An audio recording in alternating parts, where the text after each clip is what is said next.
வருவாய்த்துறையிலேருந்து income டேக்ஸ்லேருந்து போய் என்ன பண்ணுறாங்க, கையோடு எழுதிட்டு போனதா தன்னுடைய ரசிகர்களுக்கு மத்தியில் முதல் தடவையாக மாஸ் காட்டினது அந்த நிகழ்வு தான்.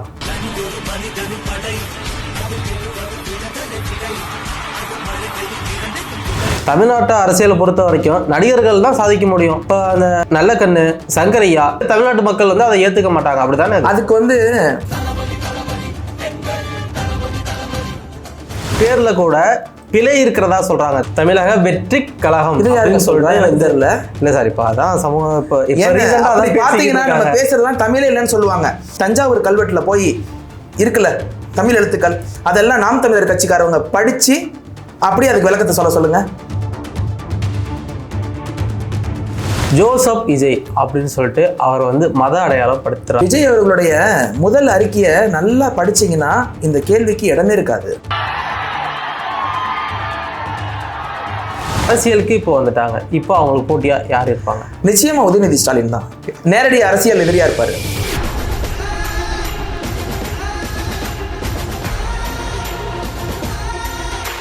நெவரஸ் தமிழ் நேயர்களுக்கு அன்பு வணக்கங்கள். நான் உங்கள் சபரிநாதன். இன்றைக்கு நம்மளோட நேர்காணலில் இறந்திருப்பவர் அரசியல் விமர்சகர் மற்றும் சின்னத்திரை நடிகர் ஜான் அவர்கள். வணக்கம் ஜான். வணக்கம் சபரி. இப்போ பாத்தீங்கன்னா விஜய் அரசியல் பரபரப்பா போய்கிட்டு இருக்கு. விஜய் அரசியலுக்கு வந்துதான் தமிழ்நாட்டை காப்பாற்றணுமா? தமிழ்நாட்டோட நிலைமை அவ்வளவு மோசமா இருக்கா என்ன? விஜய் சார் வந்துதான் தமிழகத்தை காப்பாற்றணுமா அப்படின்னு கேட்டீங்கன்னா, கடந்து வந்த பாதைகள்ல இருக்கக்கூடிய முதல்வர்கள் எல்லாருமே வந்துதான் இந்த தமிழக மக்களை காப்பாற்றணுமா அப்படின்ற கேள்வியை எந்த மக்களும் கேட்ட மாதிரி எனக்கு தெரியல. அண்ணா கூட பெரியார் நேரடி அரசியல்ல இல்ல. அதுல விதிவிலக்குன்னு பாத்தீங்கன்னா காமராஜர் மட்டும்தான். இன்னைக்கு இருக்கக்கூடிய இளைஞர்கள் வந்து அடுத்த கட்டமா ஏதாவது ஒரு தலைவரை எதிர்பார்க்கிறாங்க. திமுகவும் அதிமுக இது இல்லாத ஒரு கட்சி வேணும் அப்படின்னு சொன்னாங்க. விஜயகாந்த் சார் வந்து அதுக்கான ஒரு நல்ல மாறுதலா இருந்தாரு. தவிர்க்க முடியாத காரணத்தினால அவருடைய உடல்நிலை காரணமா அவருடைய இறப்பு, அந்த கட்சியினுடைய வளர்ச்சி, அதுக்கப்புறம் இது எப்படி இருக்க போதுன்னு தெரியல. ஆனா பெரிய கட்சி அப்படின்னு பார்த்தா ரொம்ப பிரபலமா இருக்கக்கூடிய ஒருவர் ஆரம்பிக்கணும்னு எதிர்பார்த்துட்டே இருந்தாங்க பல வருஷ காலமா. ரஜினிகாந்த் வந்து கட்சி ஆரம்பிச்சிருவான்னு எல்லா சராசரி ஒரு ரசிகனும் எதிர்பார்த்துக்கிட்டு இருந்தான். அது வந்து ஒரு ரசிகனா ஒரு மாற்றம் எதிர்பார்த்து காத்துக்கிட்டு இருந்த ஒருத்தருக்கு பெரிய ஏமாற்றம் நிறைய பேருக்கு இருந்துச்சு. விஜய் இப்போ பார்த்தீங்கன்னா அவர் ரொம்ப பீக்கில் இருக்காரு. அவர் எதுக்கு அவர் அரசியலுக்கு வரணும்? அவருடைய மனது ஏன் அப்படி மாறணும்? அதுக்கான நீங்கள் நிகழ்வுகளை எடுத்து பாருங்க. வருமானத்தை எதுக்கு இழக்கணும்? அடுத்து ஒரு படம் ஒரு புக் பண்ண போறான்னு வச்சுக்கோங்களேன், எத்தனையோ டைரக்டர்கள் காத்துட்டு இருக்காங்க அவருடைய கால் ஷீட்டுக்காக. எவ்வளவோ ப்ரொடியூசர்ஸ் ரெடியாக இருக்கிறாங்க.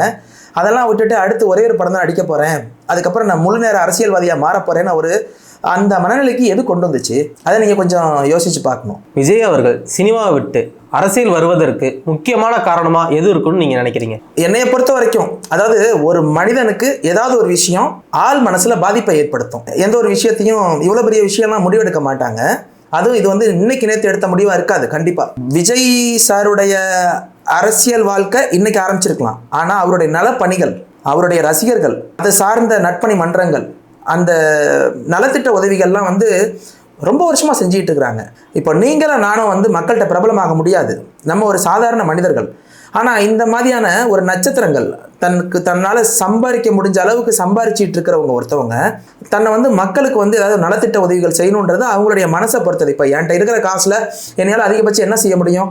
யாராவது ஒரு 2 பேருக்கு சாப்பாடு வாங்கி தர முடியும், அவ்வளோதான். ஏன்னா என்னுடைய ஃபேமிலியை நான் பார்க்கணும், என்னுடைய வருமானம் எப்படி இருக்கோ அவர் வருமானத்துக்கு ஏற்ற மாதிரி அவர் நலத்திட்ட பணிகள் செய்ய ஆரம்பித்தார். அவருடைய ரசிகர் மன்றங்கள் மூலியமாக செய்ய ஆரம்பித்தார். இதெல்லாம் ஒரு பக்கத்து இருக்கட்டும். அரசியலுக்கு அவர் ஏன் வரணும்? அரசியல் வரத்துக்கான ஆசை வந்தது காரணம் என்ன? ஆசை கிடையாது, ஒரு கோபமாக கூட இருக்கலாம். நீங்கள் நல்லா கவனிச்சு பாருங்கள். சாதாரணமாக நடிச்சுக்கிட்டு இருந்த ஒரு மனுஷனை தலைவா அப்படின்ற பேரை வச்சது கண்டிப்பாக ஒரு ப்ரொடியூசராக இருக்கலாம், இல்லை ஒரு டைரக்டராக இருக்கலாம். டைம் டு லீட் அப்படின்னு கீழே வந்து ப்ரொமோஷனுக்காக போட்ட வேர்டு வந்து யாராவது ஒருத்தருடைய கற்பனையாக இருக்கலாம். அது வந்து விஜய் சாருடைய தூண்டுதலின் பேரில் போட்ட வார்த்தையாக இருக்க வாய்ப்பு இல்லை. ஏன்னா நல்லா நடிச்சிட்டு இருக்கிறாரு. அது நடந்தது வந்து ஒரு 10-13 வருஷத்துக்கு முன்னாடி நடந்த விஷயம், தலைவா படம் வந்த சமயத்தில். அப்போ நேரடியாக அவரை வந்து தாக்குறாங்க அரசியல் ரீதியாக. அப்போ இருக்கக்கூடிய அதிமுக மூலியமாக அவருக்கு வந்து ப்ரெஷர் வருது, அந்த படம் வந்து தடைப்படுது. அப்போ அவர் முதலியாக என்ன பண்ணுறாருன்னா, இந்த அரசியலால் அவருடைய சொந்த தொழில் பாதிக்கப்படுறத நேரடியாக எதிர்கொள்கிறாரு. அதுக்கப்புறம் அவர் நேரடியாக பாதிக்கப்பட்டாலும் இறங்கி போய் முதல்வரை பார்த்து எப்படியாவது இந்த படத்தை நம்ம சார்ந்த ப்ரொடியூசர்ஸு மற்றவங்கலாம் பாதிக்கப்படக்கூடாது, அதனால் அந்த படம் ரிலீஸ் ஆகிறதுக்காக அவர் ரொம்ப போராடினார். அது அவருக்கு பெரிய பாதிப்பு. ஏங்க, ஒரு ஷூட்டிங் ஸ்பாட்டில் நடிச்சிட்ருக்காரு, அந்த நேரத்தில் வருவாய்த்துறையிலேருந்து இன்கம் டேக்ஸ்லேருந்து போய் என்ன பண்ணுறாங்க, அவரை கூப்பிடுறாங்க, ஐடி ரேட்டுக்கு கூப்பிடுறாங்க. ஏங்க வேற நேரம் கிடைக்கலையா, இல்லை அவர் முடிஞ்சு வந்த பிறகு வந்துடலாமா, கையோடு எழுதிட்டு போனதா நீங்களும் நியூஸில் பார்த்தீங்க, நானும் பார்த்தேன். எங்கே, வெளியூரில் நெய்வேலின்னு நினைக்கிறேன், அங்கேருந்து நேரடியாக எழுதிட்டு போகிறாங்க. அப்போது அதை முடித்து வந்த பிறகு அவர் என்ன பண்ணுறாருன்னா, ஒரு மேடையில் ஏறி தன்னுடைய ரசிகர்களுக்கு மத்தியில் தடவையாக மாஸ்க் காட்டினது அந்த நிகழ்வு தான். அப்போ ஒரு மனுஷனுக்கு என்ன ஆகுதுன்னா, ஒரு கோபத்தோட வெளிப்பாடு. நான் ஒழுங்காக தான் இருக்கேன், நான் பாட்டுக்கு என் வேலையை செய்கிறேன், நான் என்னமோ பண்ணிட்டு போகிறேன், நான் நாளைக்கு என்ன ஆக போகிறேன்னு எனக்கே தெரியாது. மக்கள் ஆதரவு தராங்க, இளைஞர்கள் பார்க்குறாங்க, எனக்குன்னு ஒரு ரசிகர்கள் கூட்டம் இருக்குது. சின்ன பிள்ளைகளால் விரும்பப்பட்ட நட்சத்திரம் விஜய், அதை நீங்கள் ஏற்றுக்கிட்டு தான் ஆகணும். சூப்பர் ஸ்டார் பதவிக்கு எத்தனையோ பேர் போட்டி போடுறாங்க. ஆனால் நீங்கள் நல்லா கவனிச்சு பாருங்கள், சின்ன பிள்ளைங்க மனசில் இடம் பிடிச்சிட்டோம்னாவே அவர் சூப்பர் ஸ்டார்னு நினச்சிக்கலாம். அஜித்தும் விஜயும் நேரடியாக போட்டியை அவங்க கிரியேட் பண்ணல, திரைத்துறையை சேர்ந்தவங்க கிரியேட் பண்ணிட்டாங்க, மக்களும் கிரியேட் பண்ணிட்டாங்க. எப்படி ரஜினி, கமல், எம்ஜிஆர், சிவாஜி வந்தாங்களோ அது மாதிரி தவிர்க்க முடியாமல் அஜித் நேரடியாக விஜய், அவங்க மறைமுகமாக நட்பாக இருக்கலாம். ஆனால் நம்மலாம் எப்படி பார்க்குறோம், அஜித் விஜய், விஜய் அஜித், யார் சூப்பர் ஸ்டார்? இப்போதான் ரீசெண்டாக மேடையில் அவங்க சூப்பர் ஸ்டார் பதவி வேணாம், இளைய தளபதி விஜய் சாரே அவர் ஓப்பனாக டிக்ளேர் பண்ணிட்டாரு. இந்த அரசியல் அறிவிப்பு கூட அதுக்கு முன்னாடி எந்த பில்டப்பும் கொடுக்கல. ஏன்னா கடந்த காலங்களில் பார்த்தீங்கன்னா சூப்பர் ஸ்டார் ரஜினிகாந்த்லாம் எவ்வளவோ தடவை நான் சின்ன பிள்ளையா இருக்கிறச்சிருந்து இன்னைக்கு வரைக்கும் வரேன்னு சொல்லுவார். 94ன்னு நினைக்கிறேன் முத்து படம் ரிலீஸ் ஆனப்ப, அப்பையிலேருந்து வரேன்னு சொல்லுவார். ஆனால் அந்த படம் ப்ரொமோஷன் ஆகி 100 நாள் ஓடி முடித்த பிறகு அவர் எங்கே போவார் தெரியாது. ஆனால் விஜயை பொறுத்த வரைக்கும் அரசியலுக்கு வருவேன்லாம் ரொம்ப நாளாக சொன்ன மாதிரி எனக்கு தெரியல. ஆனால் நலத்திட்ட பணிகள் செஞ்சுக்கிட்டு இருந்தார். அதை இதுக்கான எய்மாக வச்சு செஞ்சிருக்க மாட்டார்னு எனக்கு தெரியுது. ஏன்னா எல்லா நடிகர்களுமே நலத்திட்ட உதவிகள் செய்கிறாங்க, விஜயகாந்த் சார்லாம் செய்யாததா? அது மாதிரி இவர் செஞ்சது அரசியல் நிகழ்வை நோக்கி இருந்திருக்காது. அவரை ஏதோ ஒரு கோபம், எந்த ஒரு மனுஷனையுமே ஒரு கோபம் தாங்க அவனை மாற்றும். சார், இப்போ நலத்திட்ட பணிகள் செய்கிற எல்லாருமே அரசியலுக்கு வர முடியாது. யாருமே வரலையே, நலத்திட்ட பணிகள் எல்லாருமே செய்கிற எல்லாருமே வரல, எல்லாருமே தன்னை தலைவனாக்கிக்கணும்னு நினைக்கல. நம்ம தமிழகத்தை பொறுத்த வரைக்கும் தான் சாபக்கேடுன்னு சொல்ல மாட்டேன், நம்மளுடைய மேனுஃபேக்சரிங் டிஃபெக்ட் எப்படி தெரியுமா? இந்தியாவில் இருக்கக்கூடிய மற்ற மாநிலங்களை விட தமிழகமும் ஆந்திராவும் ஒரு சில விஷயத்துல வித்தியாசப்படும். நம்ம திரைத்துறையால ஈர்க்கப்படுவோம். ஒரு ரசிகன் கீழே உட்காந்து பார்க்குற ஒருத்தர், அண்ணாந்து பார்க்கக்கூடிய ஒருத்தரை உண்மையான தலைவனா ஏற்றுக்குவாங்க. அது நம்மளுடைய மனநிலை அப்படி இருக்கு. நான் என்ன சொல்றது, பக்கத்தில் இருக்கக்கூடிய மாநிலம் கேரளாவில் கூட இந்த மனநிலை கிடையாது. அங்கே அரசியலில் நேரடியாக எந்த ஒரு சிறைத்துறையை சேர்ந்தவங்களும் ஈடுபடலை. அதே மாதிரி தான் கர்நாடகாலையும். ரஜினி கூட அங்கேருந்து வந்தவர் தான். ஆனால் அங்கே இருக்கக்கூடியவங்க ராஜ்குமார்லாம் ஃபேமிலியே அரசியல் ரீதியாக கொண்டாடுவாங்க. ஆனால் அவர் நேரடியாக யாரும் அரசியலில் ஈடுபட்ட மாதிரி எனக்கு தெரியல. தமிழகத்திலையும் ஆந்திராவில் மட்டும்தான் சினிமா துறையை சேர்ந்தவங்க. அங்கே என்டி ராமராவ் இன்னைக்கு வரைக்குமே. அதே மாதிரி நம்ம தமிழகத்தில் பார்த்தீங்கன்னா கலைஞரில் ஆரம்பித்து அண்ணா, கலைஞர், எம்ஜிஆர், ஜெயலலிதா, ஸ்டாலின், உதயநிதி ஸ்டாலின் வரைக்குமே சினிமாவிலேருந்து தான் வந்தாங்க. மக்கள் என்ன பண்ணுறாங்கன்னா, இப்போ நீங்களும் நானும் பிரபலமாகாத வரைக்கும் நம்ம என்னதான் நல்லது பண்ணாலும் மக்கள்கிட்ட போய் சேராது. நீங்கள் போய் இன்னைக்கு உடனே எம்எல்ஏவா நிற்க முடியுமா, இல்லை நீங்கள் முதலமைச்சர் கட்சி ஆரம்பிக்க முடியுமா, இல்லை நான் தான் செய்ய முடியுமா? திரையில் பார்க்குறாங்க, அட்ராக்ஷன் ஆகுறாங்க, அவங்கள என்ன பண்ணுறாங்கன்னா ஏழைகளுக்கு இவ்வளோ உதவி பண்ணுறாங்க அப்படின்ட்டு உண்மையான நல்ல தலைவனாக ஏற்றுக்கிட்டு என்ன பண்ணுறாங்க, முதலமைச்சருக்கான அந்தஸ்தை கொடுத்துட்றாங்க. எம்ஜிஆர் சாகர வரைக்கும் முதலமைச்சர் அப்படி இருந்தார். எல்லா ஏழைகளும் ஒரு தட்ரிச்சா இருக்கிறவங்க எல்லாருமே அவரை சினிமாவில் காட்டின ஒரு நல்ல தலைவனாகவே அவரை பார்த்தாங்க. அதனால தான் சினிமாவில் நடிக்கக்கூடிய நடிகர்கள் என்ன பண்ணுறாங்க, தமிழகத்திலையும் ஆந்திராலையும் சிகரெட் குடிக்க வேணாம், தண்ணி அடிக்க வேணாம், அந்த மாதிரியான இதை சில தலைவர்கள் எடுத்து சொல்கிறாங்க. ஏன்னா எப்பா அவங்கள பார்த்தாப்பா எல்லாரும் கற்றுக்குறாங்க. சார், அப்படியே இருந்தால் இப்போ பார்த்தீங்கன்னா சமீபமாக வந்த லியோ படத்தில் கூட அவர் சிகரெட் பிடிக்க மாதிரி சீன் வச்சிருப்பாரு. அது சார், அதாவது நான் தான் சொல்கிறேன், அதுக்கான பதில தான் நான் சொல்கிறேன். கதைக்கு ஏற்ற மாதிரியான கதாபாத்திரங்கள் என்ன மனநிலையில் இருக்காங்களோ அவங்களுடைய கேரக்டர் என்னவோ அதை டைரக்டர் வடிவமைக்கிறாரு. யாரையுமே தமிழக மக்கத்தில் இவர் முதலமைச்சராக போறாரு, இவர் ஒரு தலைவர் அப்படின்னு நினைச்சு டைரக்டர் யாரும் கதை சொல்றது இல்லை. ஏங்க அந்த கேரக்டருக்கு அவன் தம் அடிக்கிற மாதிரி இருக்குது, சிகரெட் குடிக்கிற மாதிரி இருக்குது, அதனால அப்படி வச்சிருக்கிறாங்க. நீங்கள் நம்ம நினைக்கலாம், ஐயோ இவர் முதலமைச்சராக வரப்போறாரு, பின்னாடி முதலமைச்சராக வந்துடுவார், இவர் இந்த மாதிரியான விஷயங்கள் செஞ்சாருன்னா மக்களை பாதிக்கும்னு நீங்கள் நினைக்கலாம். ஒரு டைரக்டர் கதை சொல்ல போகிறாரு, ஒரு கதாசிரியர் கதை எழுதுறாரு, ஒரு கதாபாத்திரத்தை வடிவமைக்கிறாங்க. இதெல்லாம் எதிர்பார்த்து செய்ய முடியாது. அது எதார்த்தமா நடக்கிற எதிர்பார்த்து செய்ய முடியாது. ஒரு சில நல்ல விஷயங்கள் நீங்க இப்ப படத்துல நடிச்சு அது தனிப்பட்ட கருத்து. இப்ப நான் உணரணும், நான் உணர்ந்தாதான் செய்ய முடியும். இப்ப எம்ஜிஆர் அவர் வாழ்ற காலத்துல சொன்னாங்க, எனக்கு தெரியல, ஆனா அவரு கூட சில தம் அடிக்கிற மாதிரி நடிக்க மாட்டாரு, இந்த மாதிரி நடிக்க வேணாம், ஏன்னா நீங்க பாக்குறவங்க எல்லாருமே ஃபாலோ பண்றாங்கன்னு. ஆனா விஜய் சார் என்ன பண்றாரு, அவர் அப்படி நடிச்சாரு அப்படின்னா அவருடைய தனிப்பட்ட கருத்து. அதை நான் எதுவும் சொல்ல வரல. நான் எதுக்கு இந்த விஷயத்த சொல்ல வரேன்னா, தமிழகத்தை சேர்ந்தவங்களும் ஆந்திரா இந்த 2 மாநிலத்தில் இருக்கிறவங்க ஆரம்ப காலத்துல இருந்து, நீங்க சுதந்திரம் வாங்குறதுக்கு முன்னாடி இருந்து அதுக்கப்புறம் இருந்து பாத்தீங்கன்னா நாடக நடிகர்களை கொண்டாடினாங்க. என்எஸ் கிருஷ்ணன், சிவாஜி கணேசன், இந்த மாதிரி அவங்க என்ன பண்றாங்க, தன்னை மேடையில் இருக்கிறவங்கள முதலமைச்சர் ஆக்கி அழகு பாக்குறாங்க. வேற வழி கிடையாது. தமிழ்நாட்டு அரசியலை பொறுத்த வரைக்கும் நடிகர்கள் தான் சாதிக்க முடியும். இப்போ அந்த நல்லக்கண்ணு, சங்கரையா இவர்கள்லாம் வந்து அரசியல் எதுவும் சாதிக்க முடியாது. தமிழ்நாட்டு மக்கள் வந்து அதை ஏத்துக்க மாட்டாங்க. அப்படித்தானே? அதுக்கு வந்து நம்ம இளைஞர்கள் தான் முடிவு பண்ணணும். காமராஜர் பெரிய தலைவரா வந்தாரு. அவர் எந்த விதமான திரைத்துறையை சாராதவர். அவர் எந்த விதமான ஆக்டிவிட்டிஸ்லாம் இல்லை. அன்னைக்கு நிலைமைக்கு அவர் வந்து தமிழக மக்கள் தேர்ந்தெடுத்து அவர் அன்னைக்கு நிலைமைக்கு தமிழக மக்கள் தேர்ந்தெடுத்து சொல்ல வரேன் சபரி, அந்த விஷயத்தை தான். அப்போ வந்து திரைத்துறைகள் வந்து அதிகமா வந்து மேல ஓங்கி கிடையாது. ஆனா அதுக்கப்புறம் இப்போ வந்து திரைத்துறைகள் உள்ளவங்க மட்டும்தான் அரசியலுக்கு வராங்க. காமராஜர் தோற்கடிக்கப்பட்டாரு. அதுக்கப்புறம் வந்தவங்க தோற்கடிக்கப்பட்ட நேரத்துல திரைத்துறையை சார்ந்த 2 பேர் தான் தனியா திமுக ஆரம்பிச்சு அவரை தோக்கடிச்சது. ரைட்டுங்களா? அதை வந்து இதுக்கப்புறம் வரக்கூடிய எதிர்காலத்தில் இருக்கக்கூடிய இளைஞர்கள் தான் முடிவு பண்ணணும். நீங்க கேட்குறீங்க நல்லக்கண்ணு, சங்கரையா இவங்க போன்றவர்கள் வரலாமா அப்படின்னா, அவங்க மக்களால் கொண்டாடப்பட மாட்டாங்களே. அவங்க நல்லது செய்யலாம், அவங்க ரொம்ப சிம்பிளா இருக்கலாம். மக்கள்னா நீங்கள் நானும் கிடையாது. இனி வரக்கூடிய புதிய தலைமுறையினர், யங்ஸ்டர்ஸ், அவங்க தான் முடிவு பண்ணணும். அவங்க செல்போன் ஒரு சின்ன நெகட்டிவான விஷயத்தை நீங்க எவ்வளவு ஸ்ப்ரெட் பண்றாங்க தெரியுமா? அவங்க கையில தான் இருக்கு இந்த அரசியல் அவங்க கையில தான் இருக்கு. அவங்க பார்த்து அவங்க முடிவு பண்ணி தான். இன்னைக்கு விஜய் சார் வந்து இவ்வளவு சீக்கிரம் பிரபலமான ஒரு மனிதர் கட்சி ஆரம்பிச்ச பிறகு கடைக்கோடி தமிழன் வரைக்கும் போய் சேர்ந்துச்சுன்னா அதுக்கு காரணம் என்ன நினைக்கிறீங்க?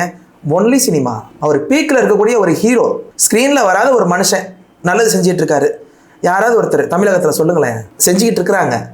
பேர் சொல்லுங்க, உங்களுக்கும் எனக்கு தெரியுதா? அதுக்கு காரணம் என்ன தெரியுமா? இந்த மீடியா அவங்கள முன்னிலைப்படுத்தணும். இன்னைக்கு விஜய் சார் கட்சி ஆரம்பிச்சிட்டாருன்னு எத்தனை வீடியோக்காரவங்க, எவ்வளோ டிவி சேனல்காரவங்க அது சம்பந்தமா இந்த ஒரு 3 நாள்ல எவ்வளோ வீடியோ வந்திருக்கு. கடைக்கோடி தமிழன் வரைக்கும் அவருடைய கட்சி பேர் போய் சேர்ந்துருக்கு. இப்போ வேற ஒருத்தர் கட்சி ஆரம்பிக்கிறாங்க, நல்ல சமூக நல போராளி, நல்லது செஞ்சவங்க ஒரு கட்சி ஆரம்பிச்சிருக்கிறாங்கன்னு வச்சுக்கோங்க. அந்த கட்சி பேர் இந்த அளவுக்கு போய் சேருமா? யோசிச்சு பாருங்க. அது வேற யாரு கையிலும் இல்லை சார். தமிழகத்தில் இருக்கக்கூடிய மக்கள், அடுத்த தலைமுறையினர், சினிமா துறையை சார்ந்தவங்க தான் இதுக்கப்புறம் அந்த தமிழகத்தை ஆளணுமா ஆள வேணாமா அப்படின்றத அவங்க தான் முடிவு பண்ணணும். இந்த கேள்விக்கான பதில் அவங்க கையில இருக்கு. அவங்க எப்ப வந்து இந்த மாயையிலிருந்து வெளியே வராங்களோ அப்பதான். இப்ப நான் விஜய் சார் வந்து சினிமா துறையை சேர்ந்தவர்ன்றதுனால அவரை நீங்க இன்னும் ஜட்ஜ் பண்ணவே இல்லை. அவர் இன்னும் அவருடைய கொள்கையை அறிவிக்கல. அவருடைய அரசியல் நகர்வு எப்படி இருக்க போகுதுன்னு தெரியல. அவர் எப்படி இதை எடுத்துட்டு போறாரு, அவருடைய ஆக்டிவிட்டிஸ் எப்படி இருக்க போகுது, எனக்கு என்னமோ ஒரு பாசிட்டிவா தான் தோணுது. நீங்க நல்லா கவனிச்சு பாருங்க. அவர் கடந்த காலத்துல எந்த விதமான அறிக்கையும் அடிக்கடி விடவே மாட்டாரு. தேவையான நேரத்துல மட்டும்தான் பேசுறாரு. ரொம்ப ஷார்ட் அண்ட் கட்டாக பேசுறாரு. மற்றவங்க மாதிரி நிறைய பேசல. அப்படியே ரசிகன் மாதிரிலாம் பேச விரும்பலங்க. நான் நீங்க கேட்ட கேள்விக்கு தெளிவான பதில் சொல்லணும் அப்படின்னு நினைச்சேன்னா, அவருடைய அரசியல் பார்வை நீங்க இனிமே என்ன பண்ணணும், உற்று நோக்கணும். அவருடைய நகர்வு எப்படி இருக்க போது, அவருடைய தீர்மானங்கள், கொள்கைகள், அவர் வெளிப்படுத்துற விதம். முதல்ல வந்து அவர் வந்து பத்திரிக்கைக்காரவங்களை டைரக்டா எப்படி ஃபேஸ் பண்றாருன்றதை பார்க்கணும். இல்லை அறிக்கை மட்டுமே விட போறாரான்னு பார்க்கணும். ஏன்னா சில அரசியல் தலைவர்கள் நேரடியாக நீங்க மைக்க நீட்டினீங்கன்னா சரளமா நீங்க கேட்கக்கூடிய கேள்விக்கு யோசிச்சு அந்த நேரத்திலேயே பதில் அளிக்கக்கூடிய திறமை இருக்கும். அந்த மாதிரி விஷயங்கள்ல விஜய் சார் எப்படி இருக்க போறாருன்றதை ஃபர்ஸ்ட் நீங்க தீர்மானிக்கணும். நீங்க இது வரைக்கும் விஜய் சார் நேரடியா மைக்கை நீட்டி பேட்டி எடுத்திருக்கிறீங்களா? அரசியலுக்கு வந்த பிறகு நீங்க அவர்கிட்ட நேரடியாக பேட்டி எடுக்கிறப்ப அவருடைய முதல் பேட்டி எப்படி இருக்குன்னு பார்த்தாதான் தெரியும்.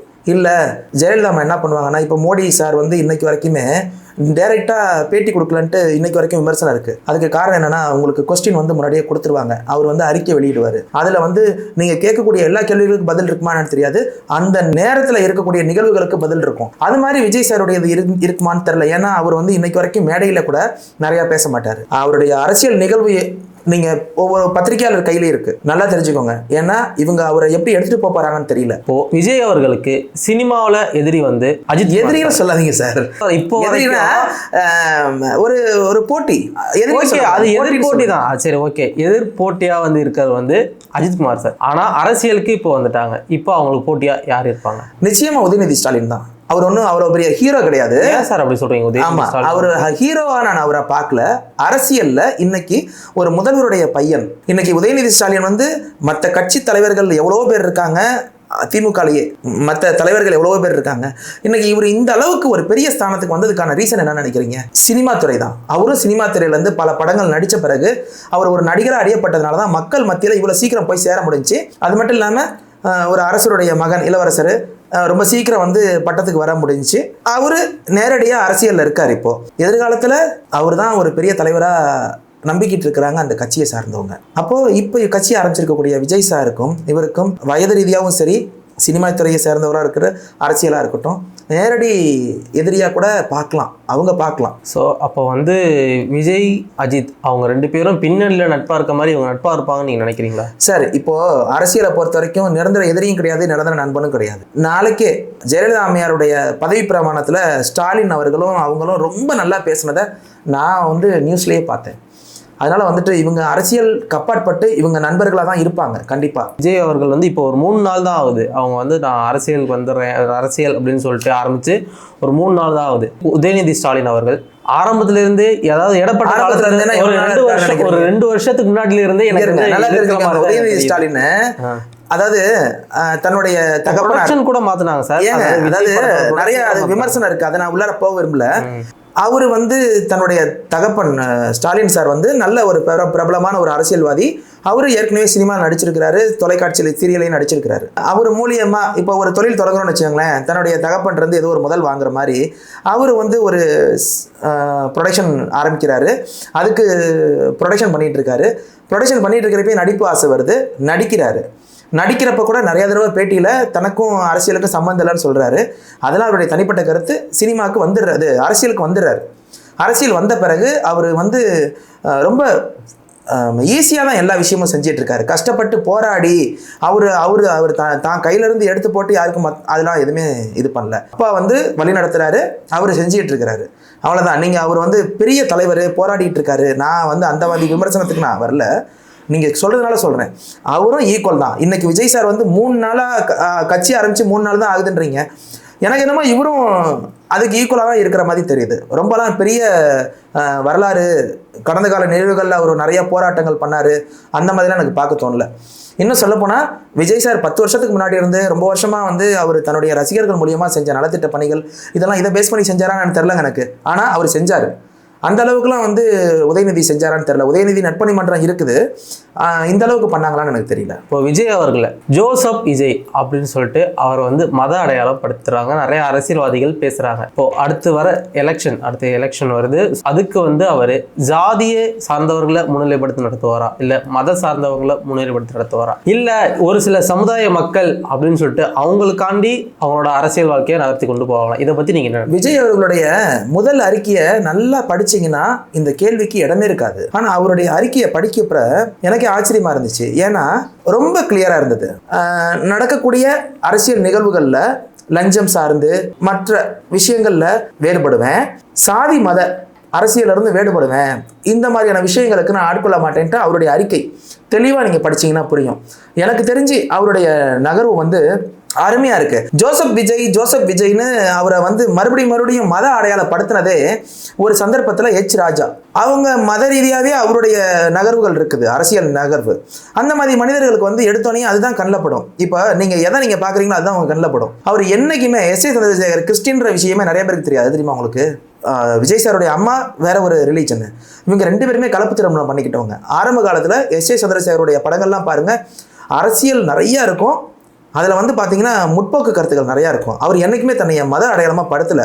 ஈவன் விஜய் சார் வந்து நிறைய படம் பெரிய ஹிட்டு கொடுத்து நிறையா நடித்து பூவை உனக்கால இருந்து காதலுக்கு மரியாதை அப்படியே வரிசையாக வராரு. துப்பாக்கி வரைக்குமே அவர் எந்த மதம்னே தெரியாதுங்க, நல்லது யாருக்குமே தெரியாது. ஒரு சந்தர்ப்பத்தில் ராஜா ஜோசப் விஜய்னு சொல்லி ஏதோ ஒரு லெட்டர் பேடை காட்ட போய் தான் அவர் வந்து ஒரு கிறிஸ்டியன்னே நிறைய பேருக்கு தெரியும். அது வரைக்கும் அவருடைய ரசிகரும் கூட அதனால் வந்து விஜய் சார் வந்து என்றைக்குமே தன்னை மத அடையாளப்படுத்திக்கிட்டதே கிடையாது. இப்போ கூட ரீசெண்டாக நான் அவருடைய ஒரு ஃபோட்டோவான்னு பார்த்தேன், நெத்தியில் போட்டு வச்சுருந்தார். அவர் வந்து எனக்கு என்னமோ அவர் வந்து ஜாதியை அடையாளப்படுத்தியோ மதத்தை அடையாளப்படுத்தியோ இல்லை ஒரு சமூகத்தை அடையாளப்படுத்தியோ அவருடைய அரசியல் நகர்வு இருக்காதுன்னு நான் திட்டவட்டமாக சொல்லுவேன். அதை நான் நம்புகிறேன். லியோ சக்ஸஸ் மீட்டில் அவர் வந்து பொதுவான ஒரு மனிதராக தான் எனக்கு தெரிஞ்சார். இப்போ நம்ம வந்து இப்போ சர்ச்சில் கூட நான் கூட சர்ச்சுக்கு போகிறேன், கோயிலுக்கு போகிறேன், பள்ளிவாசலுக்கு போகிறேன், எல்லா இடத்துக்குமே போகிறேன். தன்னுடைய நம்பிக்கை தான் கடவுள்னு நான் நினைக்கிறேன். சர்ச்சில் கூட இப்போ என்ன பண்ணுறாங்கன்னா சந்தனம் வைக்கிறாங்க. நியூ இயருக்கு சந்தனம் வச்சுட்டு தான் அவங்க அங்கேயே போட்டுட்டு போனது. அதனால மத அடையாளம் பொங்கல்ன்றதை வந்து தமிழர் பண்டிகைன்னு சர்ச்சில் டிக்ளேர் பண்ணுறாங்க. அதனால தயவுசெய்து மத அடையாளப்படுத்தாதீங்க. விஜய் வந்து கண்டிப்பாக மத அடையாளத்தை படுத்த மாட்டார். அரசியல்வாதிகள் தன்னுடைய காழ்ப்புணர்ச்சிக்காக தான் மதத்தை வந்து கொண்டு போகிறாங்க. இன்னும் அவங்க வேலையை பார்த்துட்டு இருக்கிறாங்க.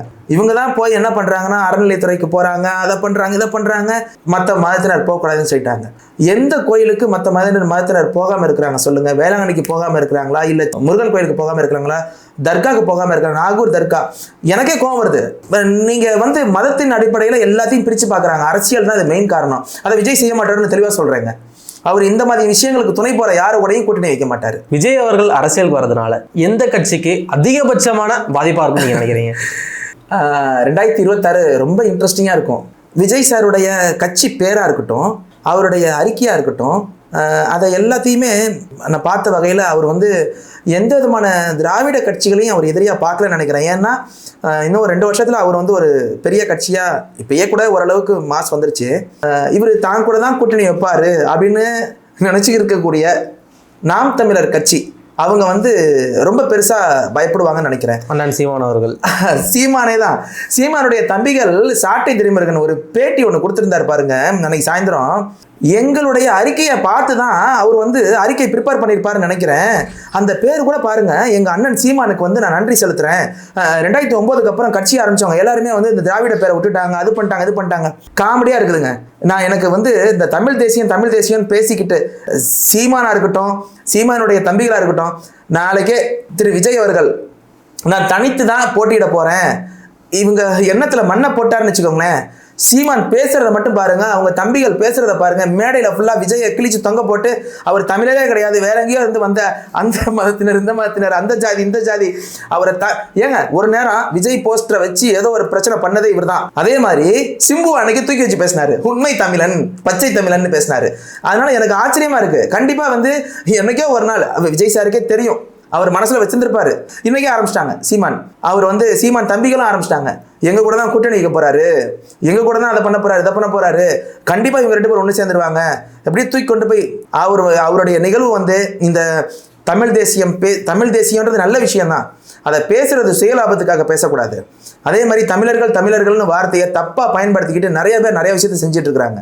அரசியல்வாதிகன்ற போர்வையில் அவங்களுடைய சுய லாபத்துக்கும் அந்த மாதிரி விஷயத்துக்கு பயன்படுத்திட்டு இருக்கிறாங்க. அதெல்லாம் செய்யக்கூடாது. இவர் வந்து தமிழக வெற்றி கழகம் அழகா ஆரம்பிச்சிருக்காரு. அந்த பேரே வந்து சீமான் இருந்து காப்பி அடிச்சதா அவங்க தம்பிகள் சொல்லிட்டு இருக்காங்க. அது கிடையாது. 1000 தடவை யோசிச்சு எந்த விதமான காழ்ப்புணர்ச்சி இல்லாம தான் ஆரம்பிச்சிருக்காங்க. நான் தமிழர் தம்பி சாட்டை துரைமுருகன் சொல்றாரு, எங்களுடைய கட்சி அறிக்கை கொள்கை தான். இப்ப நாளைக்கு கொள்கை வெளியிட்டுருவாரு விஜய் சார். வந்து மாநாடு அதுன்னு அறிவிக்கிறாரு, தன்னுடைய கொள்கையை வெளியிட்டுவாரு. அடுத்து அவனுங்க சாயந்தரம் வீடியோ போடுவாங்க. நீங்க பாருங்களேன், நம்ம சீமான் சாரே சொல்லுவாரு, அவரு அப்படி மூக்க நட்டிட்டு அதை போயிட்டு ஒரு வார்த்தையை பேசாங்கன்னு. இல்லை எனக்கு என்னன்னா, அவருக்கு இது பண்றாருங்க, அவரு உருவகேலி பண்றாரு. அது தவறு. ஒரு மனிதனால கையை கட்டிக்கிட்டு பொறுமையா ஒரு 10 நிமிஷம் பேச சொல்லுங்க, பேச மாட்டாரு. இப்படியும் பாரு நோண்டுவாரு, கொள்ளுவாரு, பத்திரிக்கைக்காரனை திட்டுவாரு, போடா வரான்னு திட்டுவாரு. அப்படியே திட்டிக்கிட்டு விஜய் வந்து கூட்டணி சேர மாட்டோம், விஜய் கண்டிப்பா வந்து இவரை ஒதுக்குறாங்கன்னு தெரிஞ்சா எப்படி பேசுறாரு மட்டும் பாருங்க. நேரடி அரசியல் எதிரியா இருப்பாரு சார். இப்போ தமிழக வெற்றி கழகம் அப்படின்னு பேர் வைக்கிறாங்க. அந்த பேர்ல கூட பிழை இருக்கிறதா சொல்றாங்க. தமிழ்னு சொல்லிட்டு அதுல தமிழ் பக்கத்துல இக்கு வரணும், தமிழக வெற்றி கழகம் சொல்லிட்டு. இல்ல சார், இப்ப அதான் சமூக பாத்தீங்கன்னா நம்ம பேசுறதுதான் தமிழே இல்லைன்னு சொல்லுவாங்க. இவங்க சும்மா அந்த பிளாஸ்டிக் இந்த மாதிரி விஷயங்கள் கூட சுத்த தமிழ்ல பேசிட்டு இருக்கிறாங்க. ஆரம்பத்துல இருந்து இந்த தம்பிகள்லாம் என்ன பண்றாங்கன்னா, அவங்களோட பேர் வந்து சாதாரண பேரா இருக்கும், அதை வந்து தமிழ்ல மாத்திக்கிறாங்க. தமிழ்ல நாம் தமிழர் கட்சியில சேர்ந்த பிறகு என்ன பண்றாங்கன்னா, மற்ற எல்லாரையுமே வேற்று கிரகத்துல இருந்து வந்த கிரேக்கவாசிகள் நினைச்சுக்கிறாங்க. நீங்க பேசுறதுலாம் தமிழே கிடையாதுன்றாங்க. அப்படி பார்த்தா தஞ்சாவூர் கல்வெட்டுல போய் இருக்குல்ல தமிழ் எழுத்துக்கள், அதெல்லாம் நாம் தமிழர் கட்சிக்காரவங்க படிச்சு அப்படியே அதுக்கு விளக்கத்தை சொல்லுங்க. நான் இந்த ஒட்டுக்கிறேன். என்னங்க, தமிழக வெற்றி கழகம்ன்ற இடத்துல இக்கு வரல. அந்த மாதிரி ஒரு இக்கு வைக்கல, புள்ளி வைக்கல, அதுக்கெல்லாம் குறை சொல்லிட்டு தான் என்ன சார் ஆகும்? மக்கள் நீதி மையம் இந்த மாதிரி கை சிம்பல் போட்ட அந்த லோகோ வந்து வேற ஒருத்தருடைய லோகோன்னு சொல்லி சொன்னாங்க. ஒரு பிரச்சனை பெருசா இருந்துச்சு. அப்போ பத்திரிக்கைக்காரவங்க எல்லாம் நிறைய பேர் அந்த கேள்வியை கேட்டாங்க. கமல் சார் என்ன சொன்னார் தெரியுங்களா? அப்படியா, எனக்கு தெரியல, அது யாருன்னு பார்த்து பேசி நான் இது பண்ணிக்கிறேன் அப்படின்னு சொல்லி சொன்னார். அவங்களும் கூப்பிட்டு பேசினாங்க. அவர் பெருந்தன்மையோட இல்லை கமல் சார் கேட்டாருன்னா அந்த லோகோவை நான் கொடுத்துறேன்னு சொல்லி கொடுத்துட்டாங்க. அது மாதிரி உங்களுக்கு என்ன அந்த இக்கு விடணும், அந்த தமிழ் அறிஞருக்கு வந்து இக்கு போட்டு புள்ளி வைக்கணுமா?